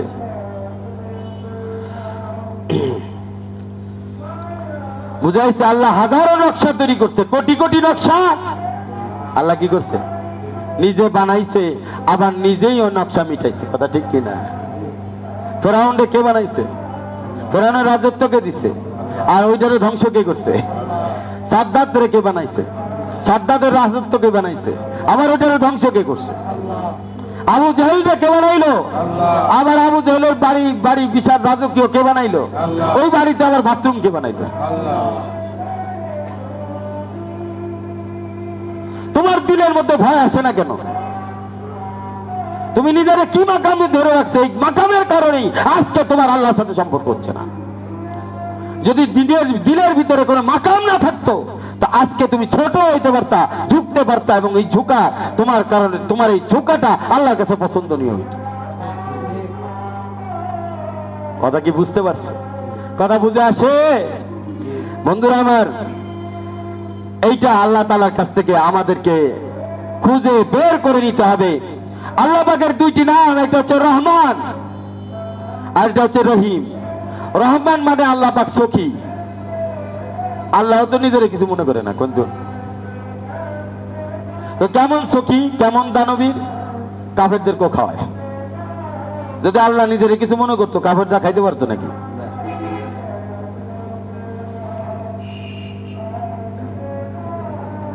আচ্ছা, এত বড় আসমান জমিন আল্লাহ বানাইছে, কোথাও আল্লাহ পাকের নেম প্লেট আছে? আসমানের মধ্যে আল্লাহ চাইলে একটা বড় সাইনবোর্ড দিতে পারতো না? আজকে আমাদের ওয়াজ মাহফিলে সাইনবোর্ড লাগে কেন? হযরত মাওলানা মুফতি তাফসীর মুফাসসির আলেম কামেল পীরে কামেল, এত কিছু লাগে কেন? আল্লাহ সাইনবোর্ড করুন। যারা নিয়ে তুমি মাতবরি করো সে আল্লাহ সাইনবোর্ড লাগায় নাই। কি লাগায় নাই? আল্লাহর কাছে তার বান্দা সমান। বৃষ্টি যখন নামে মুসলমানদের উপরে নামে না হিন্দুদের উপরে নামে? খ্রিস্টানরাও পায়, সবাই পায়। তো তুমি তোমার জায়গায় কোন মাকাম বানায় রাখছো যে তোমার এই মাকামের কারণে তুমি আল্লাহর প্রিয় বান্দা, আল্লাহর বান্দাদেরকে তুমি আলাদা আলাদা মনে করো, যার কারণে তো আল্লাহ তাআলা তোমার দিয়ে কাম নেয় না। আল্লাহ আমাদের স্বভাব হলো আল্লাহর স্বভাব সিবগাতুল্লাহ, আমান আহসানু মিনাল্লাহি সিবগা। তোমরা আল্লাহর রঙে রঙিন হও। আল্লাহ সবাইরে দেয় তো আমিও সবাইরে দিব। কি দিব? হযরত মাওলানা মঈনুদ্দিন চিশতি রাহমাতুল্লাহ আলাইহির ওসিলায় ৭০,০০০ কাফের মুশরিক একদিনে মুসলমান হয়েছে। সুবহানাল্লাহ। ঠিক আছে, আমার অবস্থা কি?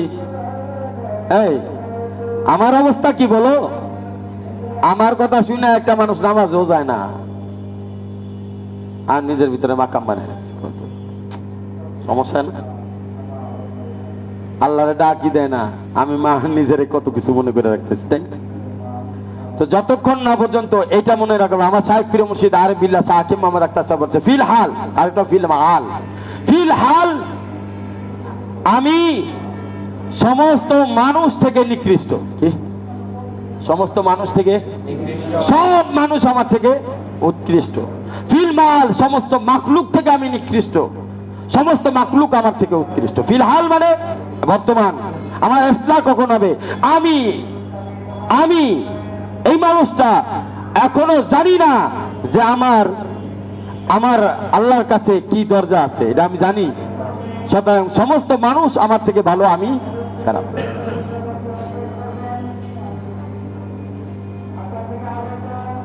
এটা কোন হাদিসের মধ্যে আসছে? এক দোয়ার মধ্যে আসছে। আল্লাহ রসুল দোয়া শিখাই দিচ্ছেন, তোমরা কি রকম মনে করবা নিজেকে, আমার কাছ থেকে দোয়া শিখায় নাও। আর এটা আল্লাহর কাছে বলবা, আল্লাহুম্মা জাল ফি আইনি সগীরা। আল্লাহ তুমি আমারে আমার চোখে ছোট বানায় দাও। কি বানায় দাও? ফি আইনি সগীরা। এ দেখছেন ইসলাম তো আল্লাহ রসুল দোয়ার মধ্যে করে দিচ্ছে। আমরা ইসলাম নেই না কেন? আল্লাহ বলেন যে নিজেকে ছোট মনে করবে, আল্লাহ তাকে সবার কাছে বড় বানাই দিবে, বড় বানাই দিবে। ফি আইয়ুনিন নাস কবীরা, ফি আইয়ুনিন নাস কবীরা। আল্লাহ তাকে বড় বানাবে। আর ফিল মাল, আমি ইমানের সাথে যদি যাইতে না পারি তাহলে আমার চেয়ে গরু, কুত্তা, ছাগল এগুলো ভালো। হযরত ওমর রাদিয়াল্লাহু তাআলা একবার যাচ্ছেন, পথের মধ্যে ঘাস দেখছেন। হযরত ওমর বলতেছে, আয় আফসোস, আমি যদি ঘাস হইতাম, আমি যদি মাছ হইতাম, যেটা কেটে ফেলা খেয়ে ফেলতো, মাছ কেটে খেয়ে ফেলতো, কিন্তু আমি এগুলার কোনো হিসাব নাই। আমি ওমরের তো হিসাব হবে। দেখছেন, তারা নিজেকে ঘাস আর মাছ থেকেও ছোট মনে করতেন। কেন মনে করতেন যে এগুলো তো কেটে ফেলা হলে এদের কোনো হিসাব নাই, আমি ওমরের তো একদিন হিসাব বিচারের কাঠ করায় দাঁড় হইতে হবে, বিচারের কাঠ করায় হিসাব দিতে হবে। আমি ওমরের কি হবে আমি তো বলতে পারতেছি না। তো ফিলমাল আমার ইমান যদি কামিলিয়াতের দরজায় না যায় তাহলে বুঝতে হবে ইমান সারা দুনিয়া থেকে ত্যাগ করলে আমার থেকে ওই জঙ্গলের জানোয়ারটা, ওই শুয়োরটা অনেক উত্তম। আর যদি ইমান নিয়ে যাইতে পারি তাহলে আমি উত্তম। কিন্তু যেহেতু এটার গ্যারান্টি নাই, সুতরাং ফিলমাল মৃত্যু আমার কোন হালতে আসে আমি জানি না। সুতরাং আমি সমস্ত মাখলুক থেকে নিজেকে ছোট মনে করব। এই জন্য বুজুর্গদের হালতের মধ্যে আসছে। এক বুজুর্গ বসে আছে, কলমের মধ্যে মাফি পড়ছে। কলমের মধ্যে কি পড়ছে? উনি আর কলম নড়ায় না। কি নড়ায় না? মাসির খেদমত করা শুরু করেছে। কিসের খেদমত? বুজুর্গ কলম নড়ায় না। কেন পারছে? কারণ ফিলমাল সে নিজেকে মাসির থেকে অদম মনে করছে। এই জন্যই পারছে যে কলম নরম যাব না, মাসি আইসা কলমের দোয়াতের কালি খাবে, ও খায়া যাক। ও কলমের এইভাবে ধরে রাখছে যতক্ষণ পর্যন্ত মাসির পেট ভরে নাই। মাসি যখন সুন্দরভাবে পেট ভরে খেয়ে চলে গেছে তারপরে কলম সরেছে। এটা বুজুর্গের হালাতে জিন্দেগি আছে, আমরা তো এগুলো পড়ি না। এক বিলাই রাত্রেবেলা আসছে, এই শীতের রাত, বৃষ্টির দিনে আবার শীতের ঘটনা আসছে, দুই ঘটনাই আসে বুজুর্গের কাছে আসছে। উনি তার শীতের দিনে কম্বল মুড়ি দিয়ে তাকে সুন্দরভাবে রাত ভরে শোয়াইছে। আর বুজুর্গের ঘটনা আসছে, পরিষ্কার করে বৃষ্টির পানিগুলো ধুয়ে দিচ্ছে, তাকে সুন্দরভাবে তারা আপ্যায়ন করছে। কেন পারছে এই বুজুর্গ? কারণ ওনারা ফিল মাল নিজেকে জানোয়ার থেকে অদম মনে করেন, কারণ ইমান কোন হালাতে যাবে কেউ বলতে পারে না। এই দুই বুজুর্গের হালাতে জিন্দেগি, যখন ওনারা দুনিয়া থেকে চলে গেলেন, তখন স্বপ্নে দেখানো হয়েছে ওই কলমওয়ালাকে যিনি মাসির খেদমত করছে, তার ব্যাপারে বলা হয়েছে আপনার সাথে আল্লাহ কি ব্যবহার করছে। তখন এই বুজুর্গ বলছে, আমার কোন আমলই আল্লাহর কাছে এখলাস ওয়ালা হয় নাই, শুধু একটা আমল আল্লাহর কাছে পছন্দ হয়েছে, ওই যে মাসিরে দোয়া খাওয়াইছিলাম, ওই কারণে আল্লাহ আমারে মাফ করে দিছে। আপনি ইসলাম নিবেন না, তাই না? হ্যাঁ, আপনার বিবি আপনার কাছে প্রিয়, তাই না? তার কত দোষ আপনি গোপন রাখছেন। আপনার সন্তান আপনার প্রিয়, তার কত দোষ দেখেও দেখেন নাই। আল্লাহ আল্লাহদের দোষ আপনার নজরে পড়ে কেন? আপনার আল্লাহ আল্লাহদের দোষ নজর পড়ে কেন? কেন পড়ে? এটাই তো রোগ আপনার। বিবির ক্ষেত্রে আপনি গোপন করেন, সন্তানের কাছে গোপন করেন, আরেক মুসলমানের ক্ষেত্রে আপনার দোষ নজরে পড়ে কেন? ওই গুণগুলি নজরে পড়তে পারে না। আসলে আপনার চোখ ভালো না, আপনার চোখের বদনজরি করেন। কি করেন? রাস্তায় যখন তাকান, মহিলাদের দুধের দিকে আপনার নজর যায়, তখন পাশার দিকে নজর যায়। এই জন্য আল্লাহ আল্লাহদের দোষ ছাড়া গুণ আপনার কাছে আসে না।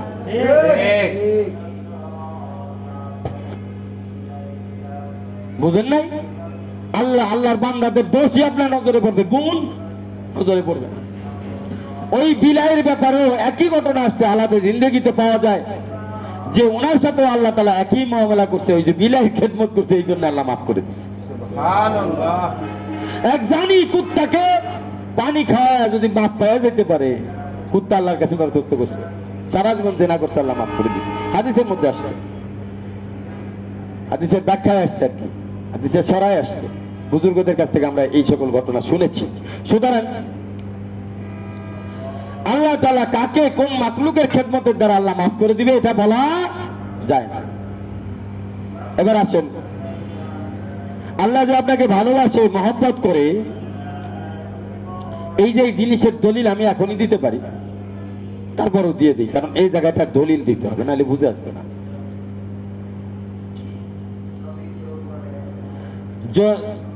যদি কোনো বান্দা আল্লাহ রাস্তায় যায়, কি যায়?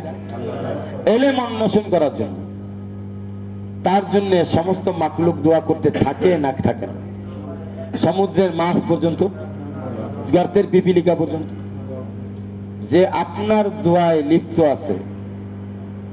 আপনি তো তারা খাওয়ান নাই, কোন বেতন দিচ্ছেন?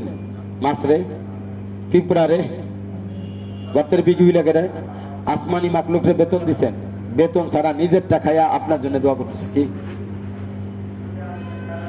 যে নিজের খাইয়া আপনার জন্য দোয়া করতেছে, তার খেদমত করলে গুনাহ মাফ হবে না হবে না? দলিল পাইছেন না পান নাই? হ্যাঁ, বুঝাইছে না? বুঝে আসে নাই?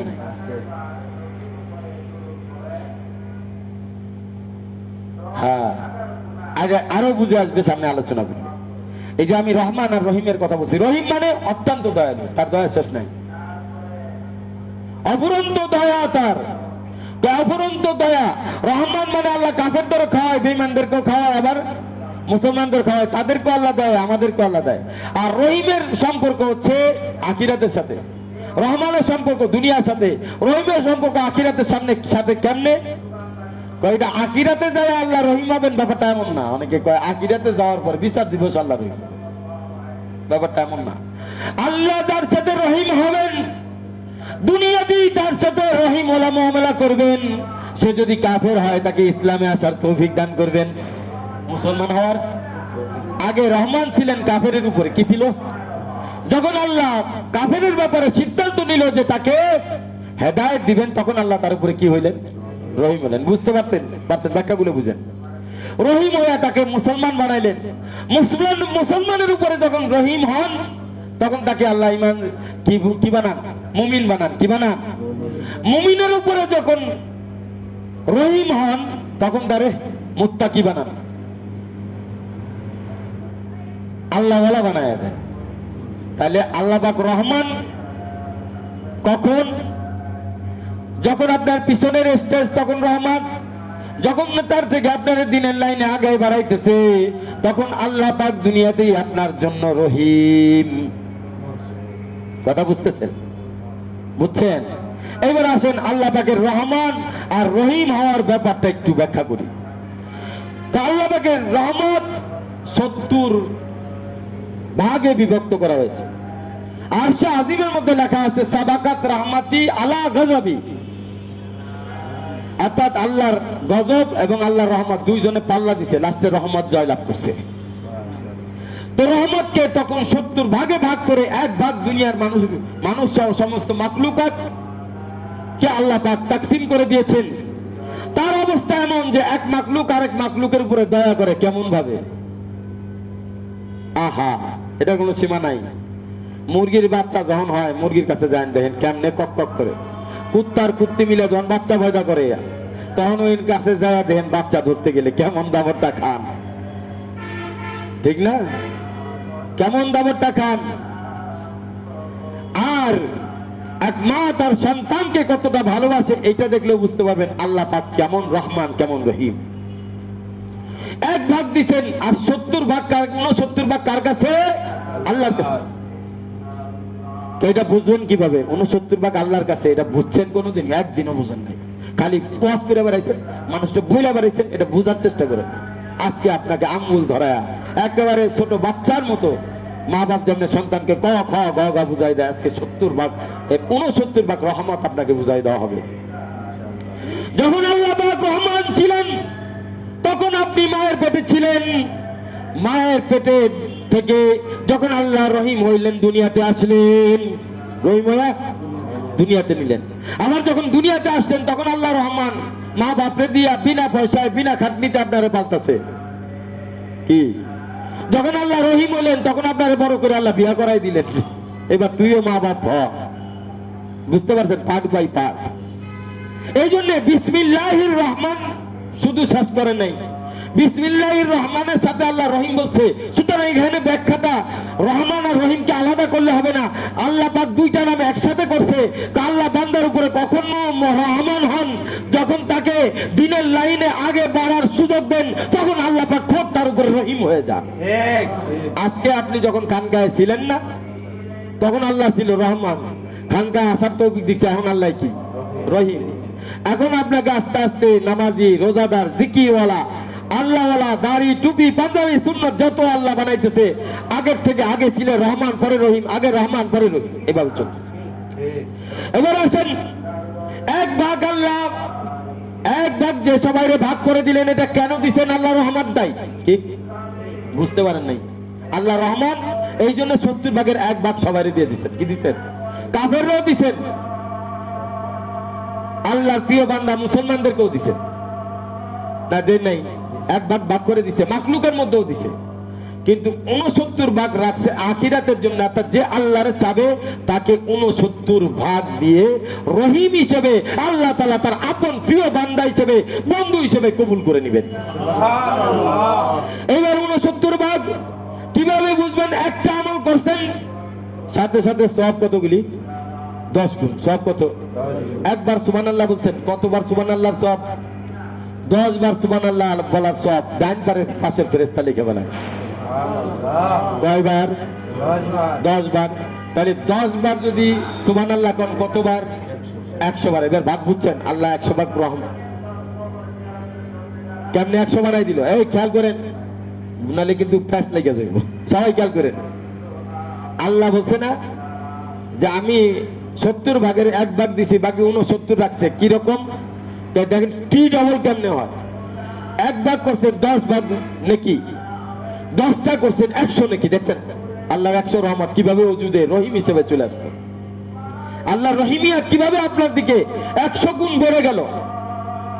আল্লাহ বলে ইজা তাকাররাবা ইলাইয়া শিবরান তাকাররাবতু ইলাইহি বান। যখন কোন বান্দা 1 বিঘা আপনার দিকে অগ্রসর হয়, আমি 2 বিঘা অগ্রসর হই। ইজা তাকাররাবা ইলাইয়া ইয়ামশি তাকাররাবতু ইলাইহি, ইজা তাকাররাবা ইলাইহি জিরান তাকাররাবু ইলাইহি ইয়ামশি। অর্থাৎ যখন কোন বান্দা আমার কাছে 2 হাত অগ্রসর হয়, আমি তার দিকে দৌড়ে আসি। যখন একটা নেকি করছেন, আল্লাহ দিছে কত? 10। অর্থাৎ 1 হাত বাড়ছেন, আল্লাহ কত দিছে? 2 হাত দিছে, ডবল পাইছে। একে 10 পায়ে গেলেন।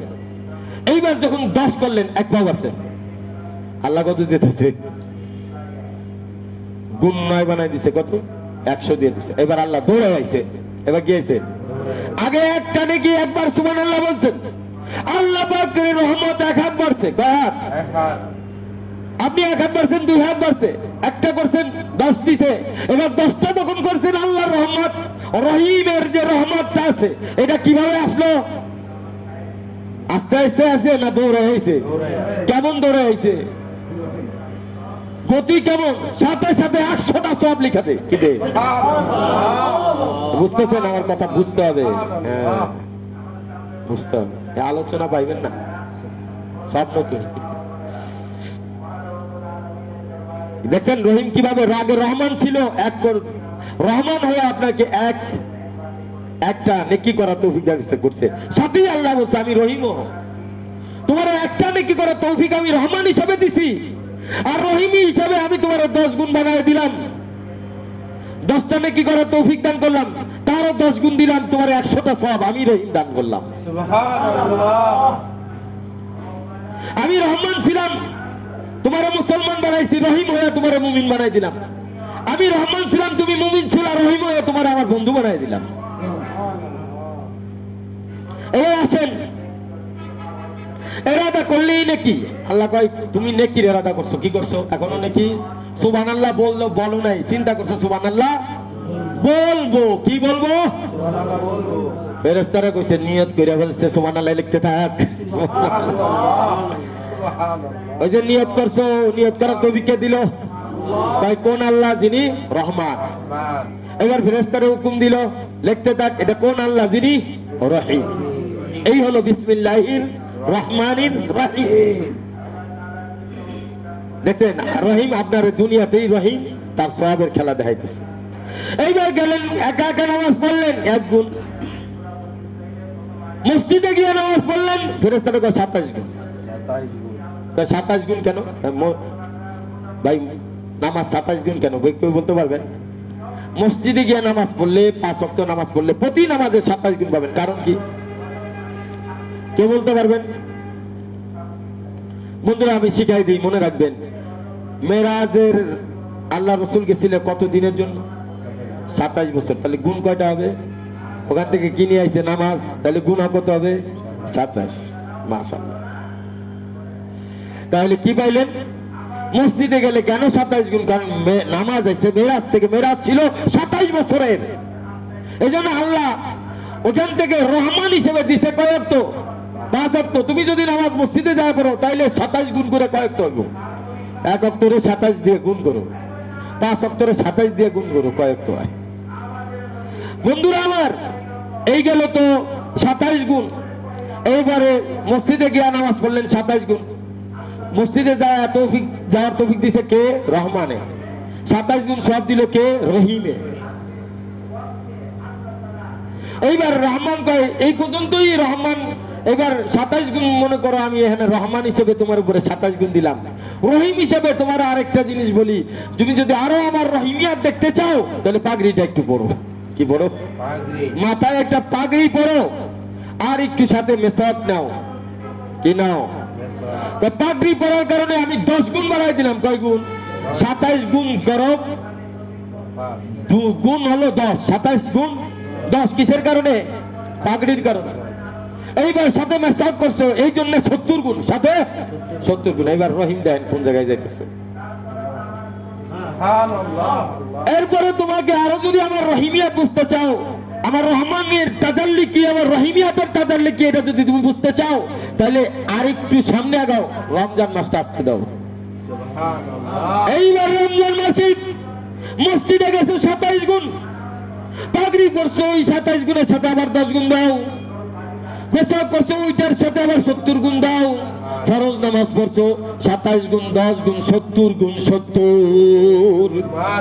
এবার কই যায় তোমার আমল নামার হিসাব? তুমি কুলাইতে পারবা কিনা দেখো আমি কেমন রহিম, তোমাকে কি পরিমাণ দিব তুমি চিন্তাই করতে পারবা না। এইবার যদি তুমি সবে কদরে আসো, কি রমজান মাস আইছে একটু আগে বারো, কি পাওয়া গেলা? সবে কদর। সবে কদরে তোমার আমল নামা কি?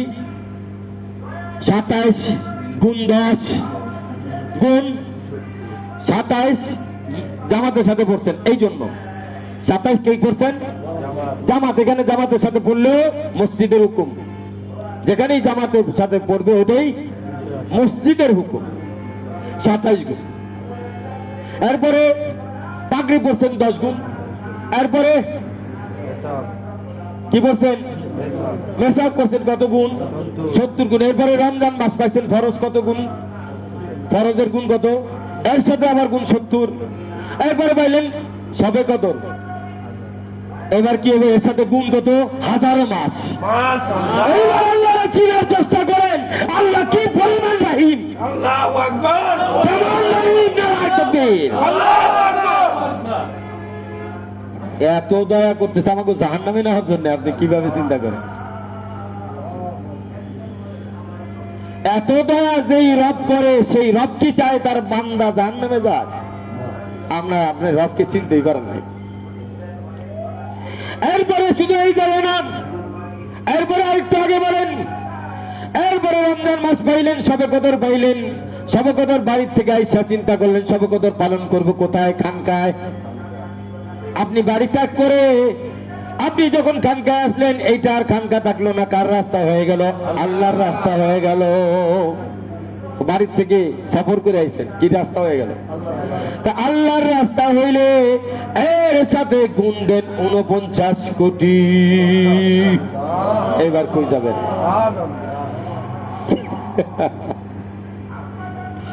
এরপরে 49 কোটি, তাহলে কেমন হইল? যদি সুবহানাল্লাহ আযীম বিহামদি 100 বার পড়েন, শুধু কয়বার পড়ছেন? সমস্ত গুনাহ আপনার যদি সমুদ্র ঝাঁক পরিমাণ হয়ে থাকে মাফ হয়ে গেছে। তারপরে সুবহানাল্লাহ আযীম বিহামদি আপনি পড়তে রাজি না কি না?